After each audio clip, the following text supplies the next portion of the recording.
የሐዋርያትና የነቢያት አገልግሎት በዛሬይቱ ቤተክርስቲያን የሚል ነው። መጽሐፉ ብዙዎቻችሁ እጅ እንደገባ ተስፋ አደርጋለሁ። ካላገኛችሁ እዚሁ እኛው ግቢ ስላለ መጽሐፉን ብታነቡት ይበልጥ ዲቴል የሆነ ስራ ስለተሰራ ባለፈው ቻፕል ላይ እንዳልኩት ይሄ ጽሑፍ አፕዴት ይደረግና ይሄ እስከ ታች ድረስ በማስተማር ማዳረስ አለብን በሚል የመጣ ነው እንጂ ዛሬ እኛ ያነሳነው ነገር እንዳልሆነ እንዲሁ እንድታውቁት ነው። እዚህ ጋር እንደሚለው ይሄ ጥናት ለምን አስፈለገ የሚለው ዋና ምክንያት በዘመናችን ቤተክርስቲያን በአሁኑ ወቅት ያለው እጅግ የተዘበራረቀ ከትንቢትና ሌሎች የጸጋ ስጦታዎች አገልግሎት በተያያዘ የሚስተዋለው ብዙ ጥያቄ የሚያስነሳ አካሄድ ሲሆን ቤተክርስቲያናችን በጉዳዩ ዙሪያ እየተፈተነች እና ጥያቄዎች ከሁሉም አቅጣጫ መነሳት በመጀመራቸው ነው። ሐዋርያትና ነቢያት አሉ ወይ? ሐዋርያትና ነቢያትን ቸርቻችን እንጋብዝ ወይ? ሁሉም ሐዋርያት ነቢያት መሾም ጀምሯል፣ እኛስ አንሾምም ወይ? አንዳንዶች የሾሙም ሁሉ አሉ እና ይሄ ነገር በቃ እየተዘበራረቀ ሄደ። እኛ ባንጠራቸውም ባንሾማቸውም ሐዋርያትና ነቢያት የሚባሉት አገልጋዮች በየቤቱ ገብተዋል፣ በየቲቪ ስክሪኑ ገብተዋል። አብዛኛዎቹ ምዕመን እነሱን እየሰማ ነው። ስለዚህ ይሄ ነገር ዝም ማለት የለብንም፣ ትክክለኛ ምላሽ መስጠት አለብን የሚል ነው። እንግዲህ እነዚህ አስተማሪዎች ወደ ገጠር ሲሄዱ ታውቃላችሁ በምን አይነት አጀብ እንደሚገቡ እንደሚወጡ። ትልልቅ ኮንፈረንሶች ስቴዲየም ውስጥ ሲያደርጉ ማአት ህዝብ ነው የሚሄደው። ከዛ ውስጥ የቃለ ሕይወት ህዝብ አይኖርም ለማለት አይቻልም። በጆንያ ገንዘብ ሞልቶ ሲወጡ አብዛኛው የቃለ ሕይወት ህዝብ እንደተዘረፈም ማሰብ እንችላለን። ስለዚህ እነዚህ ነገሮች ዝም ብሎ እንደ ቤተ ክርስቲያን መሪዎች ማየት ትክክለኛ አይደለም። ህዝቡን ቢያንስ ማስተማር ማሳወቅ አስፈላጊ ነው በሚል ነው። መሰረታችን ግን ምንድን ነው የምንነጋገረው? አሁን ቃለ ሕይወት መካነ ኢየሱስ አዲሶች ቸርቾች ምናምን በሚል አይደለም። ቃለ ሕይወት ዋና መሰረቷ የእግዚአብሔር ቃል ነው ብለን ነው የምናምነው። ስለዚህ እምነትም ጉዳይ ይሁን፣ ስነ መለኮትም ይሁን፣ ድርጊትም ይሁን፣ አገልግሎት አይነትም ይሁን ሁሉንም እንደ ቃለ ሕይወት የምንመዝነው በእግዚአብሔር ቃል ነው። ስለዚህ ቃለ ሕይወት እንዲህ ስላለች ሳይሆን መጽሐፍ ቅዱስ ምን ይላል የሚለው ነው መነሻችን። እሱን አስረግጠን መናገር አለብን። አንዳንዱ ግድ የለውም መጽሐፍ ቅዱስ ልክ ነው እንደዚህ ነው የሚለው ግን እኔ ማምነው እንደዚህ ነው አሁን እንደዚህ ነው ሊላችሁ ይችላል። እኛ ግን እንደ ወንጌል አማኞች ቃለ ሕይወት በመሆናችን ብቻ ሳይሆን ቃሉ ብቻ ዋናው መመሪያ ቃሉ ነው በሚል ሁሉን ነገር መሰረት የምናደርገው በቃሉ ላይ ነው፣ በመጽሐፍ ቅዱስ ላይ ነው። ይሄም ትምህርት የተዘጋጀው ቃሉ ምን ይላል ከሚል ነው። ቤተክርስቲያናችንና ምዕመኗ በክርስትና ሕይወት እድገታቸውና ልምምዳቸው በአገልግሎታቸው እንዲሁም በማናቸውም መንፈሳዊና ማህበራዊ ግንኙነቶቻቸው የኢየሱስ ክርስቶስን ፈለግ እንዲሁም የመጀመሪያውን ቤተክርስቲያን ሐዋርያት አስተምሮ እንዲከተሉ አጥብቃ ታስተምራለች። ይሄ መጽሐፍ የሚጀምረው ስለ ጸጋ ስጦታዎች ኢንጀነራል በማውራት ነው። ጸጋ ስጦታዎችን ኢንጀነራል በማውራት ነው። አሁን ዋና ቁልፍ የሆኑ የሚያከራክሩ የጸጋ ስጦታዎች ላይ ከመሄዳችን በፊት የጸጋ ስጦታዎችን በአንድነት ማየት ያስፈልጋል። ቤተክርስቲያንና የጸጋ ስጦታዎች በሚል ነው። የጸጋ ስጦታዎች ለማን እና ለምን ይሰጣሉ የሚል ሐሳብ አለ። የመጀመሪያው ሐሳብ እንግዲህ የጸጋ ስጦታዎች ለማን የተሰጡት? ለአማኞች በሙሉ ነው። መነሻችን እሱ ነው። መጽሐፍ ቅዱስ የሚያስተምረን ለጥቂት ሰዎች ስፔሻል ለሆኑ የተለያዩ ጸጋዎች አሉ፣ ግን ለሁሉም ጸጋ ተሰጥቷል የሚለው መነሻችን ነው። ነገር ግን እንደ ክርስቶስ ስጦታ መጠን ለእያንዳንዳችን ጸጋ ተሰጠን ይላል። ሁላችን የእግዚአብሔርን ልጅ ኤፌሶን 4:12-13 ሁላችን የእግዚአብሔርን ልጅ በማመንና በማወቅ ወደሚገኝ አንድነት ሙሉ ሰው ወደ መሆን የክርስቶስ ሙላቱ ወደሚሆን ወደ ሙላቱ ልክ እስክንደርስ ድረስ ቅዱሳን አገልግሎትን ለመስራትና ለክርስቶስ አካል ፍጹማን የሆኑ ዘንድ ነው የሚለው። ለእያንዳንዳችን ጸጋ ተሰጠን የሚለውን ሐሳብ ነው የፈለግኩት። አንደኛ ጴጥሮስ 4:10 ልዩ ልዩ የእግዚአብሔር ጸጋ ደጋግ መጋቢዎች እንደመሆናችሁ እያንዳንዳችሁ የጸጋን ስጦታ እንደተቀበላችሁ መጠን በዚያው ጸጋ እርስ በርሳችሁ አገልግሉ ይላል። ሁላችሁም የጸጋ ስጦታ አላችሁ። በዛ ጸጋ ስጦታ አገልግሉ። ስለዚህ አንደኛ መነሻ የምናደርገው ሁሉም አማኝ የጸጋ ስጦታ አለው፣ በጸጋው ስጦታ ያገለግላል። ጸጋ ስጦታ ለጥቂቶች የተሰጠ ሳይሆን ለአማኞች ሁሉ ነው። አንደኛ ቆሮንቶስ 12 ከ4-7 የጸጋ ስጦታ ልዩ ልዩ ነው፣ መንፈስ ግን አንድ ነው። አገልግሎትም ልዩ ልዩ ነው፣ ጌታም አንድ ነው። አሰራርም ልዩ ልዩ ነው፣ ሁሉም በሁሉም የሚያደርግ እግዚአብሔር ግን አንድ ነው። ነገር ግን መንፈስ ቅዱስን መግለጥ ለስንቱ? ለእያንዳንዱ ለጥቅም ይሰጠዋል። ስለዚህ ሁላችንም አማኞች በሙሉ የጸጋ ስጦታ ተሰጥቶናል። ስለዚህ አሁን ጉባኤያችንን የምናስተምረው የቃለ ሕይወት አባል ወንጌላዊ አማኝ የሆነ ሁሉ በክርስቶስ ያመነ የዳነ የእግዚአብሔር መንፈስ ውስጡ ያለ ሁሉ የጸጋ ስጦታ አለው፣ አንድ ወይ ከዛ በላይ። ሌሎችም ጥቅሶች አሉ። ሮሜ 12 ከ3-5 እግዚአብሔር ለእያንዳንዱ የእምነትን መጠን እንዳካፈለው እንደ ባለ አእምሮ እንዲያስብ እንጂ ማሰብ ከሚገባው አልፎ በትዕቢት እንዳያስብ በመካከላቸው ላለው ለእያንዳንዱ በተሰጠኝ ጸጋ እናገራለሁ። ለእያንዳንዱ ነው የተሰጠው ይላል። በአንድ አካል ብዙ ብልቶች እንዳሉን የብልቶች ሁሉ ሥራ አንድ እንዳይደለ እንዲሁ ብዙዎች ስንሆን በክርስቶስ አንድ አካል እርስ በርሳችንም እያንዳንዳችን የሌላው ብልቶች ነን ይላል። ሁሉም ጸጋ አለው። ሁሉም ለሌላው አስፈላጊ ነው። ብቻውን መቆም የሚችል ጸጋ የለም። ሁሉም ጸጋ ለሁሉም ሰው ያስፈልጋል። እንደ አካል ነን፣ የአካል ክፍሎች ነን እንጂ አካል አይደለንም ብቻችንን። ሐዋርያ ምናምን ተብሎ ያሉ በጣም ከፍ ብሎ ያሉ ሰዎች ብቻ ሳይሆን ሁሉም ጸጋ አለው፣ ሁሉም ያገለግላል፣ ሁሉም ለሁሉ አስፈላጊ ነው። አንደኛ ቆሮንቶስ 12 4-6 የጸጋ ስጦታ ልዩ ልዩ ነው፣ መንፈስ ግን አንድ ነው። አገልግሎት ልዩ ልዩ ነው፣ ጌታም አንድ ነው። አሰራርም ልዩ ልዩ ነው፣ ሁሉም በሁሉ የሚያደርግ እግዚአብሔር ግን አንድ ነው። ነገር ግን መንፈስ ቅዱስን መግለጥ ለእያንዳንዱ ለጥቅም ይሰጠዋል ይላል። 11 ላይ ይህን ሁሉ ግን የአንዱ መንፈስ እንደሚፈቅድ ለእያንዳንዱ ለብቻው እያካፈለ ያደርጋል። ስለዚህ በአጭሩ ሁሉም የጸጋ ስጦታ እንዳለው ማስተማር አለብን የሚል ነው። የጸጋ ስጦታ ለምንና ለማን ይሰጣሉ? መንፈስ ቅዱስ ለቅዱሳን መታነጽ፣ ለወንጌል ሥራ መስፋፋትና ለቤተ ክርስቲያን እድገት ይረዳ ዘንድ ለማን ነው የሰጠው? ለምእመናን ሁሉ ጸጋ ሰጥቷል።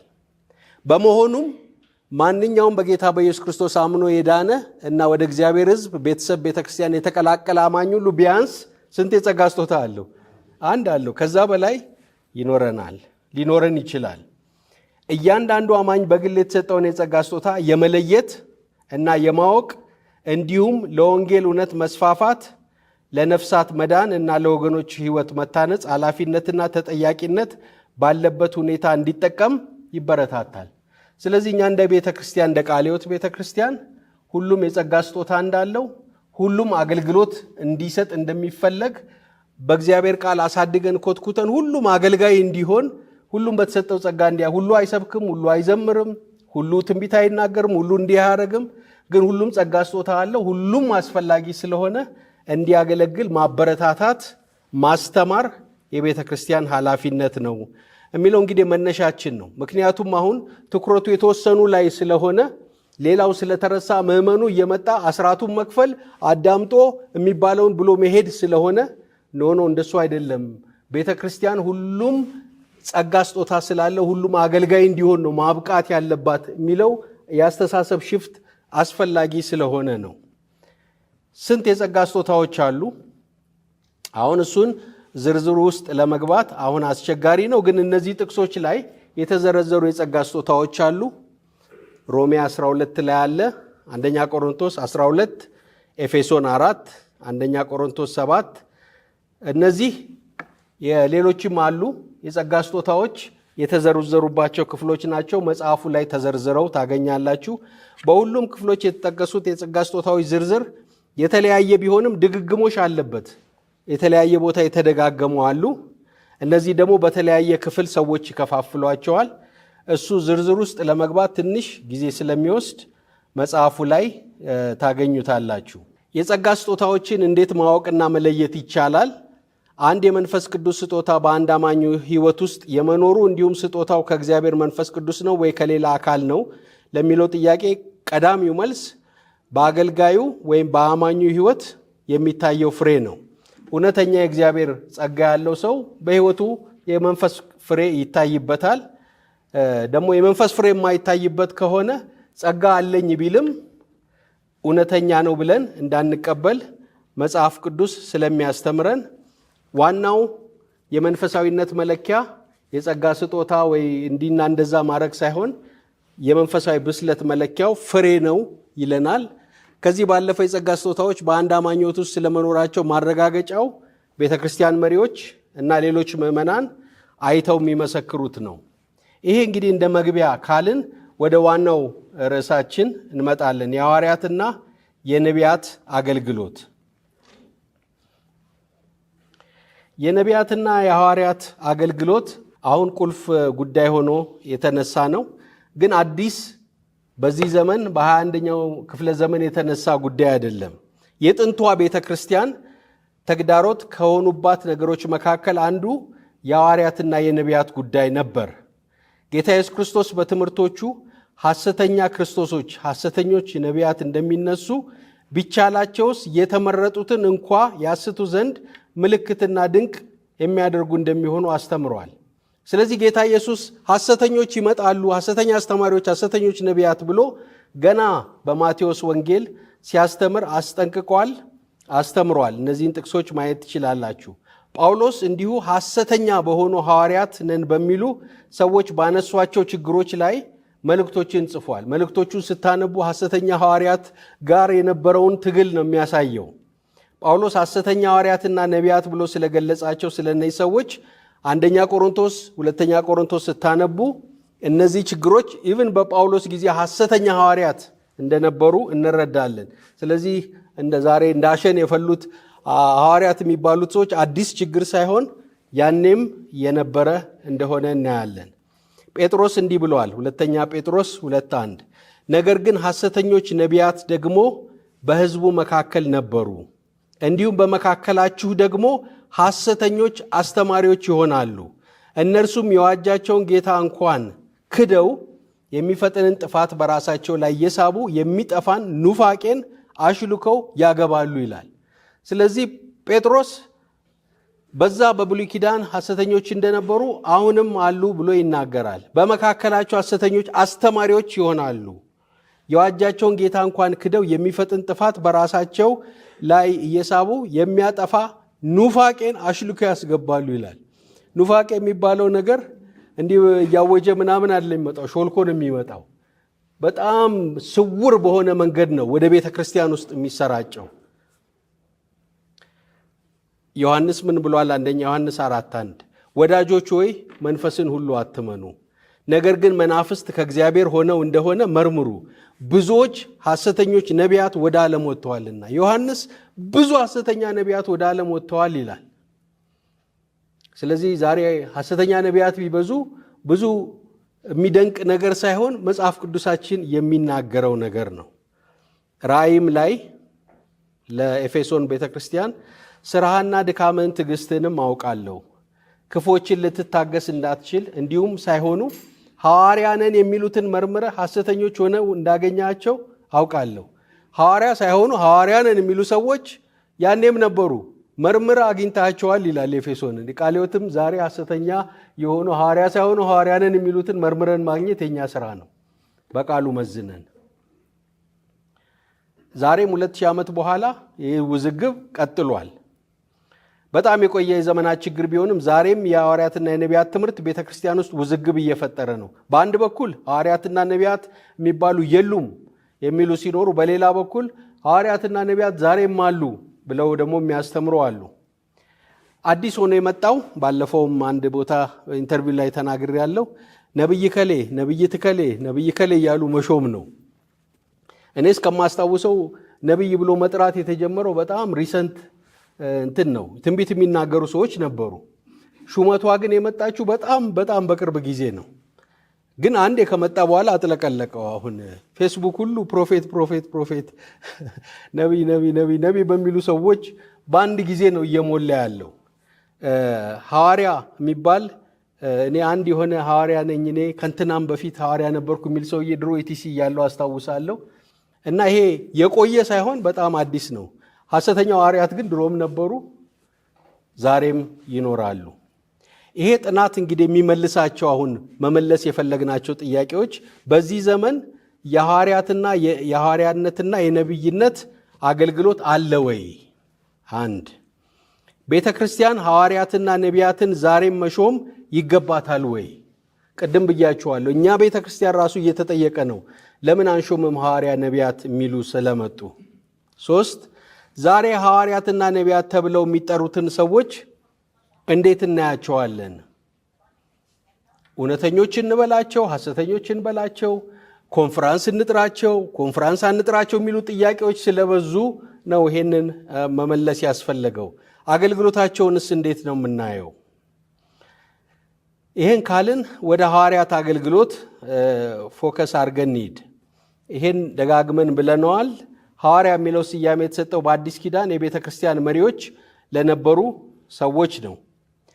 ሐዋርያ ተብሎ የተተረጎመ የግሪክ ቃል አፖስቶሎስ በወንድ ነው የሚጠራው የሚለው ሲሆን ትርጉሙ እንደራሴ፣ መልእክተኛ፣ ትእዛዝ ተሰጥቶት የሚላክ ልኡክ ማለት ነው። በቃ የተላከ ማለት ነው።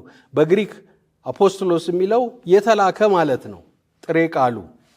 በአማርኛ ሐዋርያ የሚለው ከግዙ ሆረ ሄደ ከሚለው ዘር አንቀጽ የተገኘ ሲሆን ሆረ ሐዊር ሐዋሪ ማለት መሄድ፣ መራመድ፣ ከቦታ ቦታ መፍለስ፣ እግርን በፈረቃ ማንሳት፣ መጣል፣ መንቀል፣ መትከል፣ መሽቀዳደም፣ እንዲህ በቃ የሚሄድ ሰው ማለት ነው። ሊትራል የቃሉ ትርጉም ማለት ነው።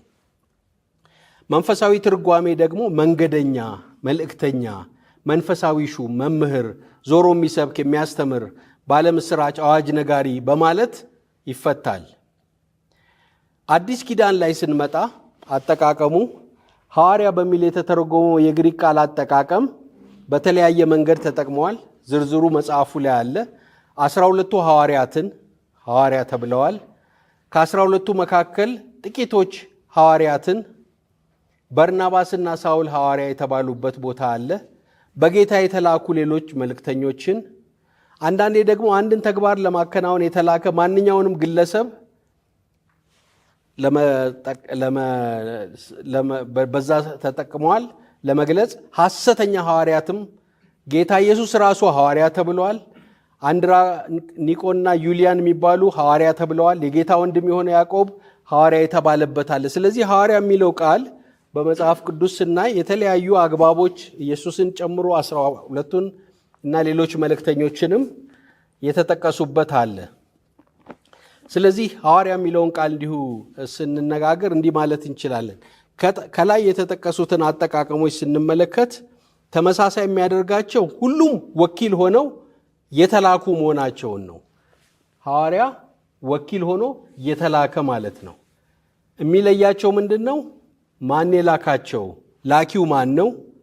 መልእክታቸው ምንድን ነው? የት ነው የተላኩት የሚለውን መተንተን ያስፈልጋል። 12ቱ ሐዋርያት የተላኩት በማን ነው? በጌታ በኢየሱስ ነው። ኢየሱስ ክርስቶስ ሐዋርያ ተብሏል። በማን ነው የተላከው? በአባቱ በአብ ነው የተላከው። ወደ ወንጌል ስርጭት የወጡ ሰዎች ሐዋርያ ተብለዋል። በአንጾኪያ ቤተክርስቲያን የላካቸው ማን የላካቸው? ቤተክርስቲያን ለምን አገልግሎት? ለወንጌል አገልግሎት። ስለዚህ ሐዋርያ የሚለው ቃል ማን የላከው፣ ምን ይዞ ነው የተላከው፣ ወዴት ነው የተላከው የሚለውን ሁሉ አብሮ ማየት ያስፈልጋል ማለት ነው። እንግዲህ ጥቅሶቹን ስንመለከት ኤፌሶን 2:20 በሐዋርያትና በነቢያት መሰረት ላይ ምን ሆናችኋል ይላል? ታንጻችኋል። እነዚህ ሐዋርያትና ነቢያት የሚባሉት ዝርዝሩ መጽሐፉ ላይ አለ። የአዲስ ኪዳን አገልጋዮች ከክርስቶስ መልእክት የተቀበሉ የመጀመሪያውን መልእክት ከሱ ተቀብለው ያስተላለፉ መሰረት የጣሉ ናቸው። እነሱ መሰረት አይደሉም።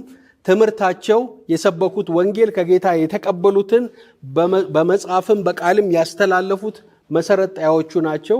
በሐዋርያትና በነቢያት መሰረት ላይ ታንጻቸዋል ይላል። ሌላው የሚጠቀሰው ኤፌሶን 4:11 ነው። እነርሱም አንዳንዶች ሐዋርያት፣ ሌሎቹም ነቢያት፣ ሌሎቹም ወንጌል ሰባኪዎች፣ ሌሎቹም እረኞችና አስተማሪዎች እንዲሆኑ ሰጠ ይላል። እዚህ ጋር ደጋግመንም በተለያየ መንገድ የገለጽ ነው 5 ኦፊሶች ይላሉ። 5 ኦፊሶች ያስፈልጋሉ። 5 ኦፊሶች እያሉ ደጋግሞ ሲናገሩ ትሰማላችሁ። እዚህ ላይ ኦፊስ የሚል ቃል የለም 4:7 ነገር ግን እንደ ክርስቶስ ስጦታ መጠን ለስንቶቻችን ጸጋ ተሰጠን ይላል። ለእያንዳንዳችን ነው የሚለው። ሲጀምር ራሱ እኮ ለሁሉም ጸጋ እንደተሰጠ ነው ተናግሮ፣ ለእያንዳንዳችን ጸጋ ተሰጠን። ስለዚህ ወደ ላይ በወጣ ጊዜ ምርኮን ማረከ፣ ለሰዎችም ስጦታን ሰጠ ይላል።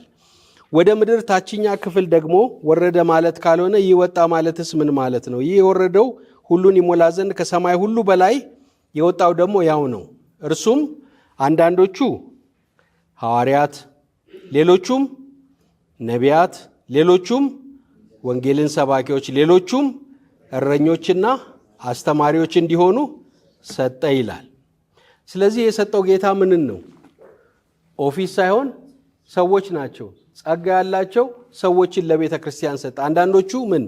ሐዋርያት፣ ነቢያት፣ ወንጌል ሰባኪዎች፣ አስተማሪዎችና እረኞች 5 ናቸው። አንዳንዶቹ አስተማሪና እረኛ አብሮ ስለተጠቀሰ የተያዙ ናቸው ይላል። ግን 5 ብለን መውሰድ እንችላለን። እነዚህ ሰዎች ለቤተ ክርስቲያን በተለይ መሰረት ለመጣል ወሳኝ የነበሩ ስጦታዎች ናቸው እንጂ ከላይ ሲጀምር ለእያንዳንዳችን ጸጋ ተሰጠን ብሎ ነው የሚጀምረው። እነዚህ ግን ለየት ያሉ ስጦታዎች የሆኑት ለምንድን ነው? ከስር ያለውን ስራ ሊሰሩ ስፔሻል ኃላፊነት ስላለባቸው ነው። ስለዚህ በክፍል ውስጥ የተጠቀሱት ስጦታው ያላቸው ሰዎች የትኞቹን አገልጋዮች ነው የሚወክሉት የሚለው በተለይ እዚህ ጋር ፎከሱ መሰረት ጣይ የሆኑትን ነው። እነዚህ ሰዎች ለምንድን ነው የተሰጡት የሚለውን ቀጥለን እናንብበው። ሁላችን የእግዚአብሔርን ልጅ በማመንና በማወቅ ወደሚገኝ አንድነት ሙሉ ሰው ወደ መሆን የክርስቶስ ሙላቱ ወደሚሆን ወደ ሙላቱ ልክ እስክንደርስ ድረስ ቅዱሳን አገልግሎትን ለመስራትና ለክርስቶስ አካል ሕንፃ ፍጹማን የሆኑ ዘንድ እንደ ስተት ሽንገላ ባለ ተንኮል በሰዎች መታለል ምክንያት በትምህርት ነፋስ ሁሉ እየተፍገመገምን ወዲያና ወዲህም እየተንሳፈፍን ሕፃናት መሆን ወደፊት አይገባንም። ነገር ግን እውነትን በፍቅር እያያዝን በነገር ሁሉ ወደ እርሱ ራስ ወደሚሆን ወደ ክርስቶስ እንደግ።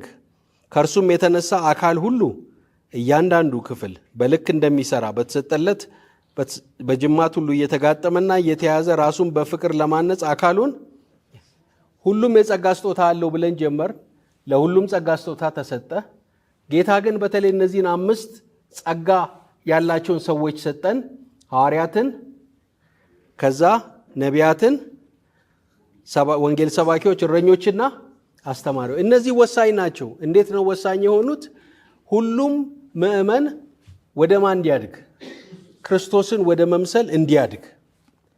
ሁለተኛ ለአገልግሎት ብቁ እንዲሆን፣ ሁሉም ጸጋ አለው። በተሰጠው ጸጋ ኳሊፋይድ እንዲሆን፣ ብቁ እንዲሆን፣ እንዲታጠቅ ማስታጠቅ ነው ስራቸው።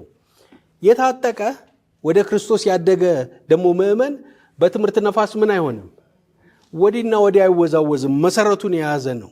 ስለዚህ እነዚህ አገልጋዮች ካሉም እነሱ ኮከብ ስታር ሆነው ሐዋርያ ሆነው እየታጀቡ የሚሄዱ ልዩ ስታተስ እንዲኖራቸው ሳይሆን የእግዚአብሔርን ሕዝብ ምእመኑን ወደ ክርስቶስ ማሳደግ፣ ጸጋ ስጦታውን በሙላት እየተለማመደ ቤተ ክርስቲያን እንድታድግ እንደገና ወዲያና ወዲህ ማይል ማቹር የሆነ መንፈሳዊ ብስለት ያለው ምእመንን ለማብቃት የተሰጡ ናቸው። ስራቸው ይሄ ነው እንጂ ኦፊስ ይዘው ዋና መሪና ባለራእይና መስራች ምናምን ተብለው እንዲቀመጡ አይደለም። ሐዋርያት ያደረጉት መሰረት ጣያዎች አሉ። ከዛ በኋላ እንዴት ቀጥሏል የሚለውን እናያለን። እንግዲህ ሌሎች ክፍሎች አሉ። ጳውሎስ ቤተ ክርስቲያን መስርቷል፣ ሐዋርያ ሆኗል። እኔም ቤተ ክርስቲያን ስለመሰረትኩ ሐዋርያ መሆን እችላለሁ የሚሉ አሉ። አንደኛ ቆሮንቶስ 9:1-2 ጳውሎስ እንዲህ ይላል፣ እኔ ነፃ አይደለሁምን? ሐዋርያስ አይደለሁምን? ጌታ ኢየሱስ ክርስቶስን አላየሁትምን? እናንተስ በጌታ ሥራ አይደላችሁምን? የሐዋርያነቴ ማኅተም በጌታ እናንተ ናችሁና ለሌሎች ሐዋርያ ባልሆን ለእናንተ ምንም ቢሆን ምንድን ነኝ? ሐዋርያ ነኝ ይላል። ስለዚህ ሐዋርያ ጳውሎስ የቆሮንቶስን ቸርች ስለመሰረተ ሐዋርያ ተብሏል። እኛ ከመሰረትን ሐዋርያ እንባልም የሚል አይነት ሐሳብ ሊመጣ ይችላል። ሐዋርያ ጳውሎስ ግን ሐዋርያነቴን ከየት አገኘሁ ነው ያለው? ከጌታ ከኢየሱስ ክርስቶስ ነው የተቀበልኩት። ኢየሱስ ክርስቶስን ደግሞ ምን አድርጌዋለሁ አለ? አይቼዋለሁ፣ በዓይኔ አይቼዋለሁ። እኔ የትንሣኤው ምስክር ነኝ። እኔ ለአሕዛብ የተጠራው ሐዋርያ ነኝ ብሎ በጌታ በራሱ ስለተጠራ ነው እንጂ ሐዋርያ የሆነው የቆሮንቶስ ቤተክርስቲያንን ስለተከለ አይደለም።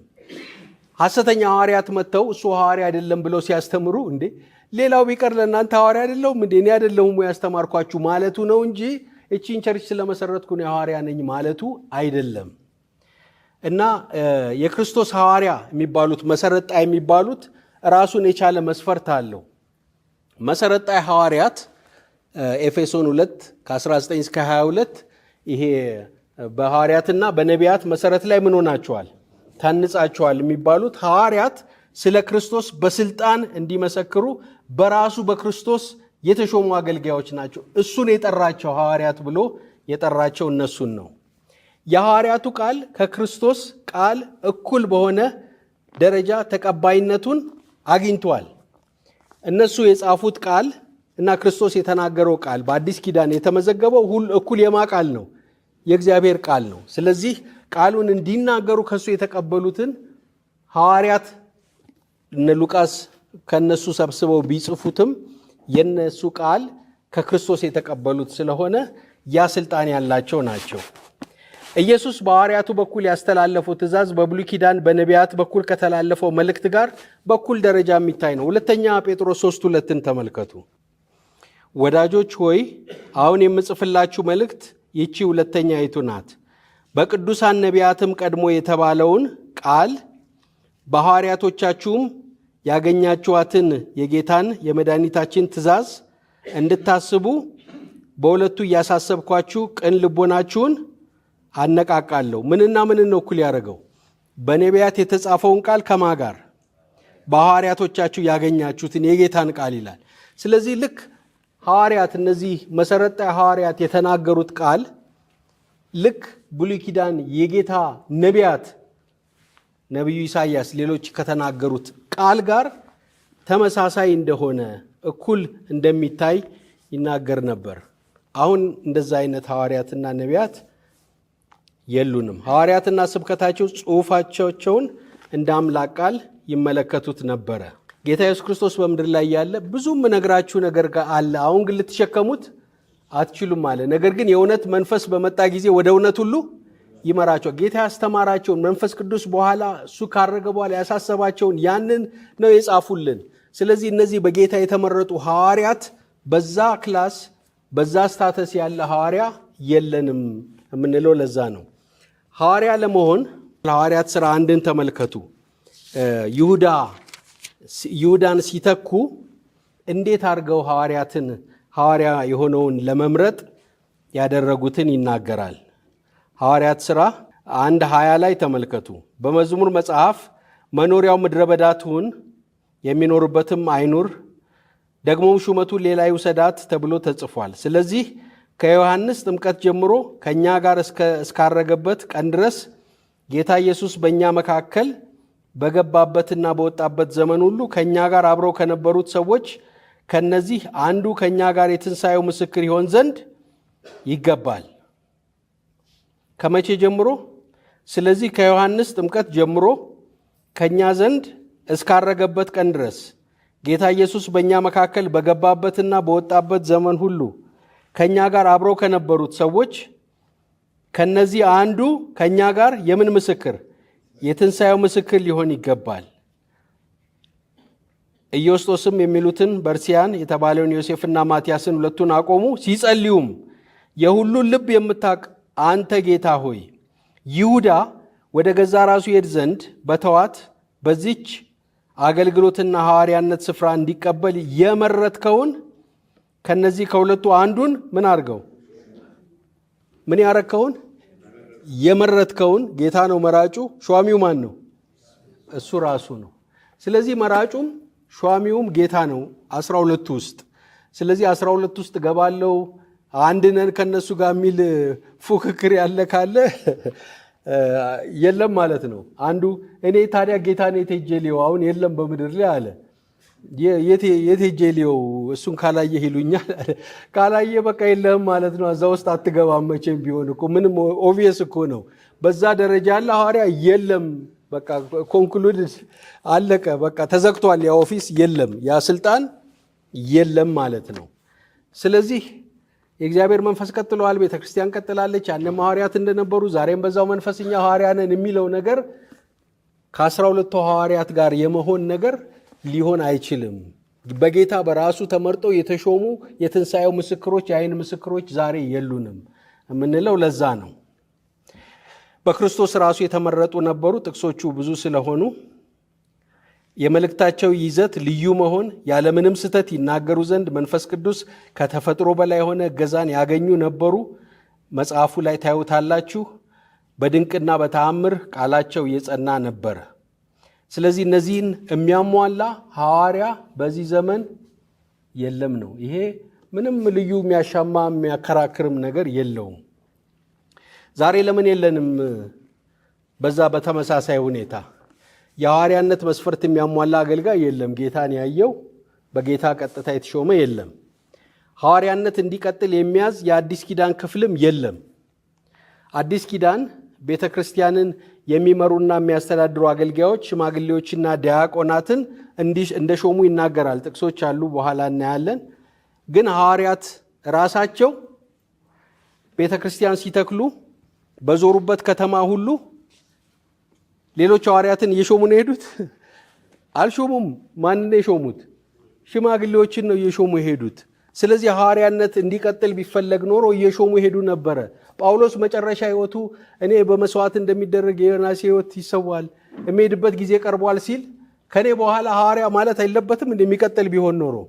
ግን ለጢሞቴዎስ ነው ኃላፊነት ሰጥቶ ሄዶ። እሱ ደግሞ የኤፌሶን ቸርች ፓስተር የነበረ ነው። ቲቶ አንተ በቃኛ ሐዋርያነታችን እያለቀ ስለሆነ የሚቀጥለው ትውልድ ሐዋርያ አላለውም። ስለዚህ የሚቀጥልም መሆኑ እንኳን በዛ ደረጃ እንደሌለ ነው። ተጠናቋል፣ መሰረት ይመጣል። ይህን ጥቅስ ግን ተመልከቱ። ሐዋርያት ሥራ 14ን እንመልከት።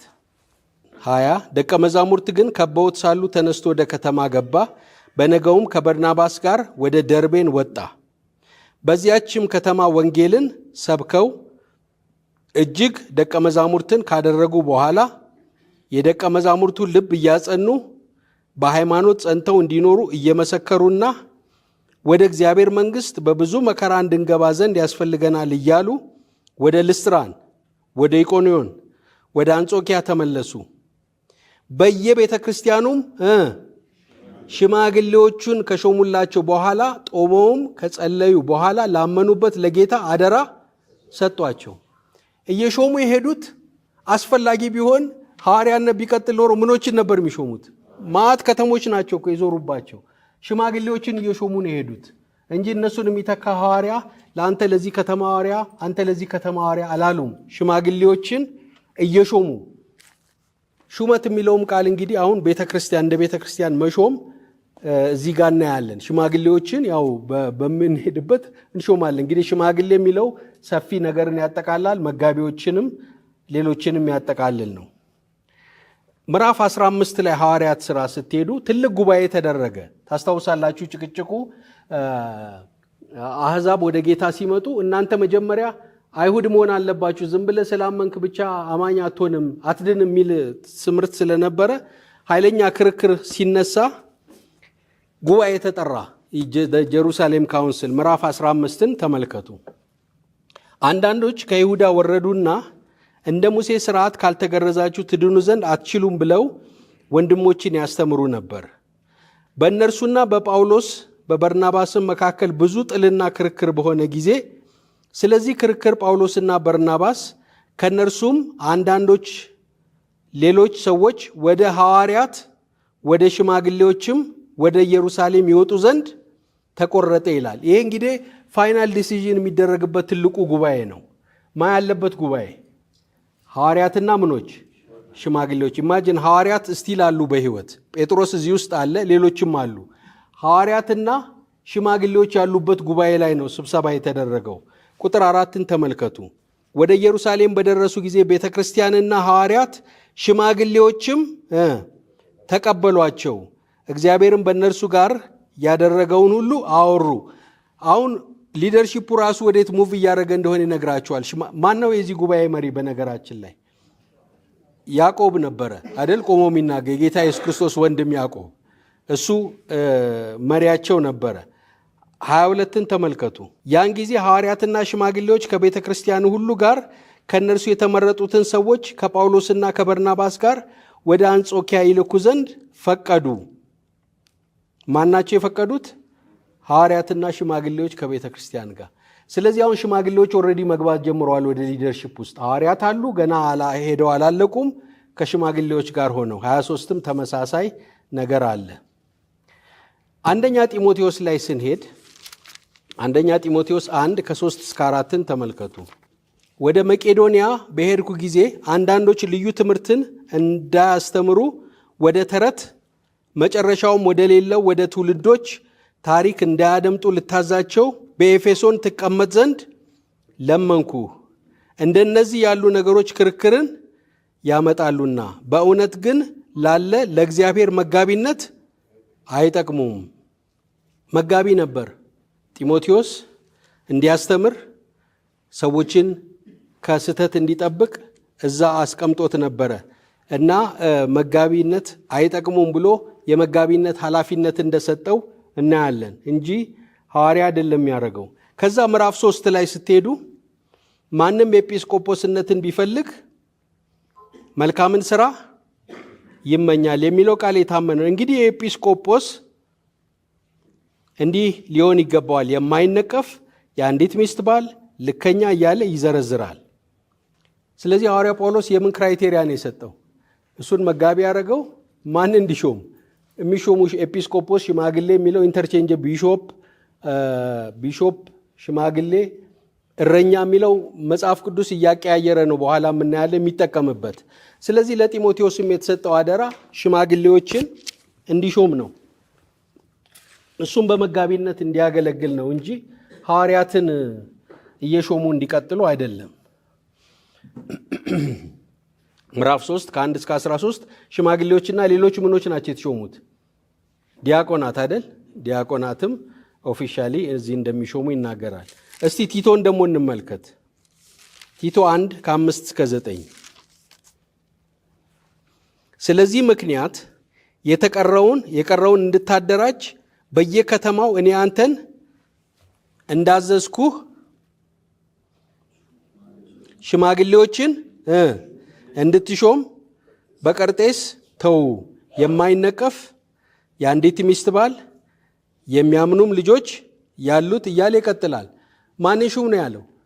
በየከተማው ሽማግሌ እንድትሾም ነው። ስለዚህ እኮ አሁን ቃለ ሕይወት ወይም እንግዲህ ቤተ ክርስቲያን ሽማግሌዎች የምንሾመው ዝም ብለን ያመጣነው ነገር ሳይሆን መጽሐፍ ቅዱስን ስናይ ሐዋርያት ሥራ የቤተ ክርስቲያን በተተከለበት ቦታ የሽማግሌዎች አመራር እየሾሙ ሽማግሌዎች በዛን ጊዜ ፉል ታይም ሊሆኑ ይችላሉ ሁሉም፣ ወይም ሌላም እንትን ፓርት ታይም እየሰሩም ሊሆን ይችላል። መጋቢነትንም መንጋም የመጠበቅ ስራ ያለባቸው ሰዎች ናቸው። እነሱን ነው እንጂ እየሾሙ የሄዱት፣ ሐዋርያትን እየተኩ አልሄዱም። መስፈርቱም የተሰጠው ለሽማግሌዎች ነው። ቲቶም የነገረው ኤጲስቆጶሳትን እንዲሾም ነው። እንደገና ጴጥሮስን ተመልከቱ። ሐዋርያው ጴጥሮስ እንግዲህ ከሐዋርያት አንዱ ነው። ምዕራፍ 5 አንደኛ ጴጥሮስ 5ን ተመልከቱ ከ1 እስከ 5 እንግዲህ እኔ አለ ከእነርሱ ጋር ሽማግሌ የክርስቶስ መከራ ምስክር ደግሞም ሊገለጥ ላለው ክብር ተካፋይ የሆንኩ በመካከላቸው ያሉትን ሽማግሌዎች ማንን ነው የሚመክረው? እዚህ ሽማግሌዎችን ነው እመክራቸዋለሁ። በእናንተ ዘንድ ያለውን የእግዚአብሔርን መንጋ ምን አድርጉ? ጠብቁ። ይሄ እረኝነት ነው፣ ፓስቶራል ሚኒስትሪ ነው። የእረኝነት በእናንተ መሃል ያለውን መንጋ ጠብቁ፣ እንደ እግዚአብሔር ፈቃድ በውድ እንጂ በግድ ሳይሆን በበጎ ፈቃድ እንጂ መጥፎን ረብ በመመኘት ሳይሆን ጎብኙት። ለመንጋው ምሳሌ ሁኑ እንጂ ማኅበሮቻችሁን በኃይል አትግዙ። የእረኞች አለቃ በሚገለጥበት ጊዜ የማያልፈውን የክብርን አክሊል ትቀበላላችሁ። ስለዚህ ይህን አደራ እነ ጴጥሮስ ሐዋርያቶቹም ሲሄዱ ለሐዋርያት አይደለም እየሰጡ ያሉት። ለማን ነው? ለሽማግሌዎች ነው፣ ለመጋቢዎች ነው፣ ለእረኞች ነው ኃላፊነት እየሰጡ ያሉት። ሐዋርያት ተክተው የሄዱት ከነዚህ ሁሉ ክፍሎች ስናይ ሌሎች ሐዋርያትን ሳይሆን የቤተ ክርስቲያን መሪ ሽማግሌዎችን ነው። ቤተ ክርስቲያናችን ባላት መጽሐፍ ቅዱሳዊ አስተምህሮ መሰረት በተዘጋጀው የእምነት አቋሟ ሁሉም አማኝ አዲስ ኪዳን ካህናት እንደሆኑና መካከለኛ ከሆነው ከክርስቶስ ኢየሱስ በስተቀር በቤተ ክርስቲያን ውስጥ በልዩ ልዩ ጸጋዎች እያገለገሉ በእኩልነት ሊመላለሱ እንደሚገባ ታምነው። ስለዚህ ሁሉም ካህን ነው። ሁሉም ከእግዚአብሔር ጋር እኩል አክሰስ አለው። የጸጋ ስጦታ የተለያየ ነው። የመሪነት አገልግሎት የተሰጣቸው አሉ። የሁሉም ካህንነት ግን እንደተጠበቀ ነው። ስለዚህ በአጠቃላይ ሐዋርያትን እየሾምን እንድንቀጥል ምን የለንም? መጽሐፍ ቅዱሳዊ ትእዛዝ የለንም። ስለዚህ ቃለ ሕይወት አዲስ ነገር ሳይሆን ያመጣ ነው። መጽሐፍ ቅዱስ ላይ ሽማግሌዎቹን ሹሙ፣ ክራይቴሪያው ይሄ ይሁን፣ ዲያቆናት እንዲሆኑ እያለ ይሄዳል እንጂ ከዚህ በኋላ እኛ ስንሄድ የሚተኩት ሐዋርያት እንደዚህ ይሁኑ የሚል ኃላፊነት ወይም ትእዛዝ አልተሰጠም። ስለዚህ በዚህ ዘመን ከሌሎች የጸጋ ስጦታዎች ከፍ ብሎ የሚታይ የቤተ ክርስቲያን የበላይ መሪነትን የሚያሳይ የሐዋርያነት ቢሮ አለ የሚለው ሐሳብ መጽሐፍ ቅዱሳዊ መሰረት የለውም። እኔ ነኝ የዚህ ቤተ ክርስቲያን ሐዋርያ፣ ባለራእዩ መስራቹ እኔ ነኝ፣ ሁሉ ነገር በእኔ ስር ነው የሚተዳደረው ብሎ ፈላጭ ቆራጭ የሆነ ቢሮ መጽሐፍ ቅዱሳዊ መሰረት የለውም። መጽሐፍ ቅዱስ ያንን አያዘንም። እንዳውም በደንብ ካየነው አንድ መሪ ሳይሆን ፕሉራሊቲ ኦፍ ሊደርስ በግሩፕ ነው የሚመሩት። ከዛ ውስጥ ኦፍ ኮርስ ዋና የሚሆን ሊኖር ይችላል፣ ይኖራል ዴፊኒትሊ። ግን አንድ ሰው ዋና የሆነ ሁሉን የሚገዛ የሚቆጣጠር ሐዋርያ የሚባል ግን በአዲስ ኪዳን ያ ፓተርን የለም። ሌላ ያልነው እንደ በጎ ሐዋርያት እንደ 12ቱ ቃሉ እንደተቀበሉት አይነት ስልጣን ያለው ሐዋርያ አሁን የለም። እነዚህ መጽሐፍ ቅዱስ የሚያስተምረን ነው። ስለዚህ ዛሬ ቤተ ክርስቲያን ሐዋርያትን መሾም ይገባታል ወይ በሚለው ሐሳብ መጽሐፍ ቅዱሳዊ መሰረት የለውም። የቤተ ክርስቲያን መልእክተኞች ሆነው ወንጌል ወዳልደረሰበት አካባቢ ሄደው ወንጌልን ሰብከው ቤተ ክርስቲያን የሚተክሉ ሰዎችን በቤተ ክርስቲያን የተላኩ መሆናቸውን ለማሳየት ሐዋርያ ተልከዋል ማለት ቅድም ብያቸው፣ ሐዋርያ ለመሆን ላኪ ያስፈልጋል። ምን ያስፈልጋል? መልእክት ያስፈልጋል። አሁን ቤተ ክርስቲያን መልእክተኞችን ትልካለች አትልክም? ትልካለች። ወደ ወንጌል ወዳልደረሰበት እኛ ወደ 18 ሀገር ነው የላክ ነው ዶክተር ቀለሜ 16 ብዙ ሀገር ልከናል። ሚስዮናን ሄደዋል። እዚህ ጋር እኮ ወንጌል ቸርች እንዲተክሉ እኮ ነው ከአንዱ ቦታ ወደ ሌላ ቦታ እያሰማራ ነው። ወንጌል ስራ ይቀጥላል። ተልኮ ተሰጥቷቸው ይሄዳሉ። እነዚህ ግን በብሉይ ኪዳን ባለው ሐዋርያ በሚለው ታይትል አንጠራቸውም። ምክንያቱም የወንጌል መልእክተኞችን ሐዋርያ የሚለው መጥራት ስሙን ለምንድን ነው የማትጠቀሙበት ታዲያ ሲባል፣ አንደኛ ዛሬ ሐዋርያ የሚለው ኮንሴፕት እንዴት ዲፋይን እንደተደረገ እያየን ነው። አንድ ቦታ ቁጭ ብሎ ከተማ ቁጭ ብሎ ራሱን ሾሞ ወይ በጓደኞቹ ተሹሞ የቤተ ክርስቲያን ፈላጭ ቆራጭ የሚለው ነገር መጽሐፍ ቅዱሳዊ ኮንሴፕት ስላልሆነ የሚሄዱትን እኛ ምን ብለን ነው የምንጠራቸው? ሚሽነሪ እንላቸው፣ መልእክተኛ እንላቸዋለን። ሐዋርያ አንላቸውም። ሐዋርያ በዛ ሴንስ ብቻ ልክ ነው፣ መጽሐፍ ቅዱሳዊ ነው። በርናባስና ሳውል ሐዋርያት ተብለዋል። ሌሎች መልእክተኞችም ተልከው ለወንጌል ይሄዳሉ። ግን ምን አይነት ስልጣን አይደለም። መጽሐፍ ቅዱስ የመጽሐፍ ፋይናል ኦቶሪቲ የመሆን ስልጣን አይደለም። እሱ የነበረው መሰረት ጣይ ለነበሩት ሐዋርያት ብቻ ነው። ለዚህ ነው የማንሾመው የሚል ሐሳብ ነው።